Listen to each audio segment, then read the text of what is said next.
नमस्कार।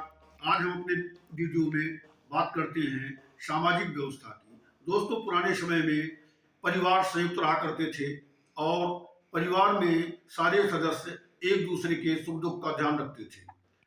दोस्तों, उसके बाद आया औद्योगिकरण का समय।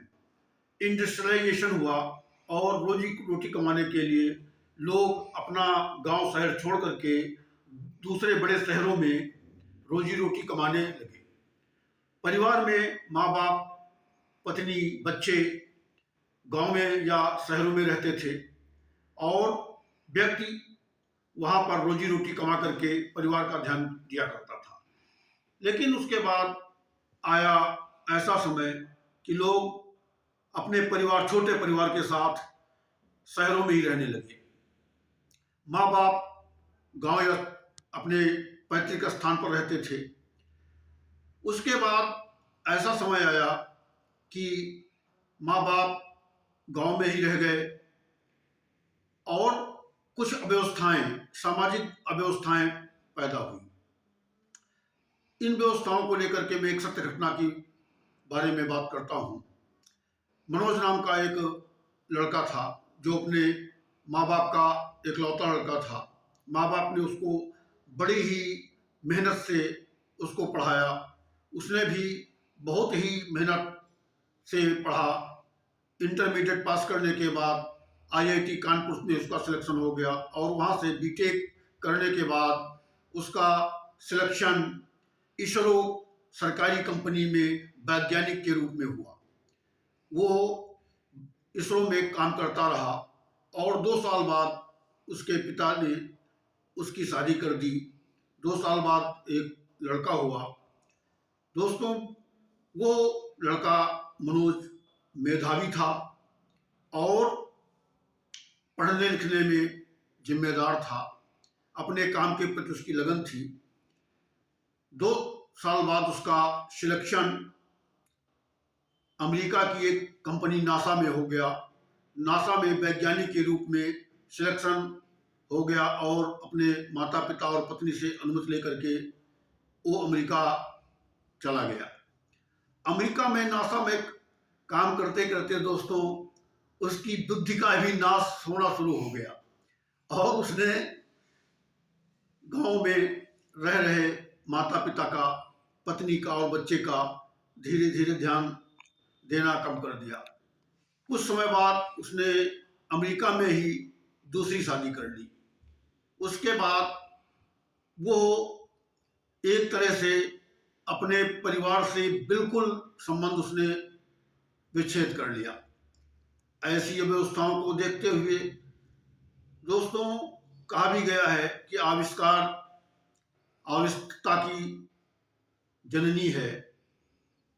इसलिए कानून ने भी अपना जरूरत पड़ी कि ऐसे कानून होने चाहिए कि जो सक्षम व्यक्ति है वो अपने ऐसे आवश्यकता जरूरतमंद को अपनी सेवाएं धन के रूप में दी। तो दोस्तों, सीआरपीसी का 125 सेक्शन में ये व्यवस्था थी। अब 2000 जुलाई 2024 से बीएनएसएस कानून लागू हुआ है।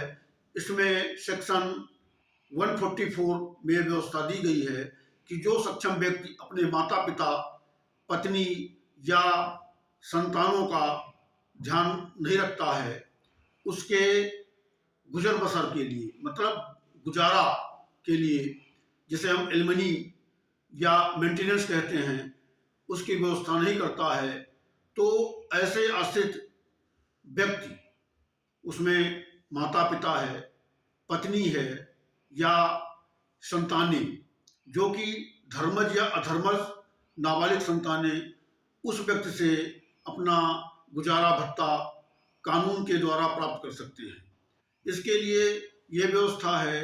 हर जिले में परिवार न्यायालय का गठन हुआ।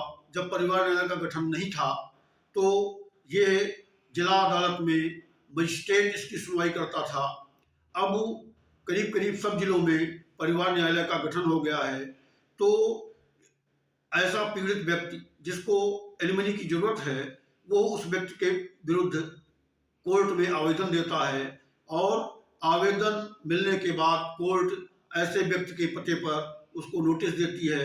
अगर वो हाजिर होता है तो उसकी उपस्थिति में मजिस्ट्रेट ये आदेश देता है कि मेंटेनेंस के तौर पर, मेंटेनेंस का मतलब है कि गुजारा भत्ता, मतलब गुजर बसर के लिए, कोई ऐशो आराम की जिंदगी के लिए नहीं, गुजर बसर के लिए वो कम से कम धनराशि दे, जिससे कि उसका उन आश्रित व्यक्तियों का गुजर बसर आराम से चल सके।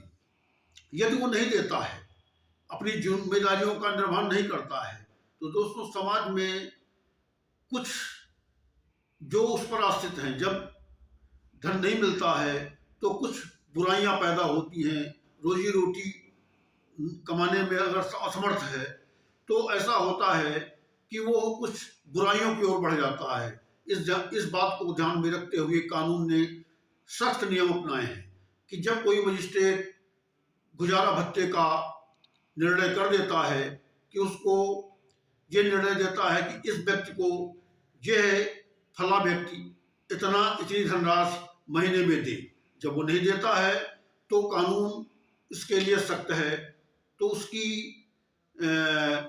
उस पैसा को लेने के लिए वो उसके लिए लिविंग वारंट जारी करता है। अब लिविंग वारंट पर भी वो नहीं आता है तो पुलिस उसे 1 साल बाद पुलिस उसे गिरफ्तार करके उसको 1 महीने की जेल भेज सकती है। 1 महीने के अंदर अगर यदि जो भी बकाया धनराशि है अगर वो दे देता है तो उसको जेल से मुक्त कर दिया जाता है और आगे की धनराशि देने के लिए कोर्ट उसके लिए बाध्य करता है। तो दोस्तों ये रही CRPC 125 ये या नए कानून BNSS के सेक्शन 144 के सब सेक्शन 3 की व्यवस्था।